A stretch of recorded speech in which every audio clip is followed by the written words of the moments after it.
What's up guys? Welcome back sa ating pong channel.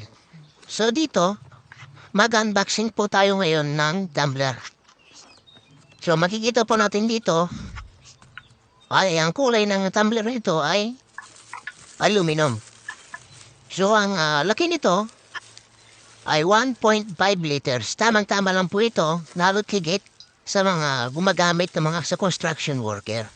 So pwede rin ito sa mga estudyante, sa lahat po ng mga empleyado, at sa lahat pong gusto, ay napakaganda po ito. Dahil ang tumbler na ito ay meron po siyang hot and cold. So pwede po siya sa paglamig at pwede rin po siya sa taginit. So ito yung kainaman ng tumbler na ito. At hindi lang yan guys, ay napakaganda po ito dahil kailangan po talaga na lagi po tayong may baon na tubig sa araw-araw. Napakaganda itong tumbler nito kasi nga pwede po tayo pong magtapi dito. Dahil pwede po natin itong lalagyan ng mainit na tubig.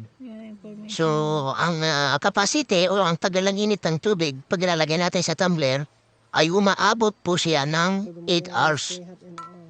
Kung sa malamig naman guys, umaabot po siya ng 24 hours itong tumbler pag malamig po yung ating ilalagay.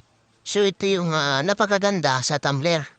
Kung meron po tayong ganito, ay malaking tulong po ito, lalo tigit po sa mga construction worker na kagaya.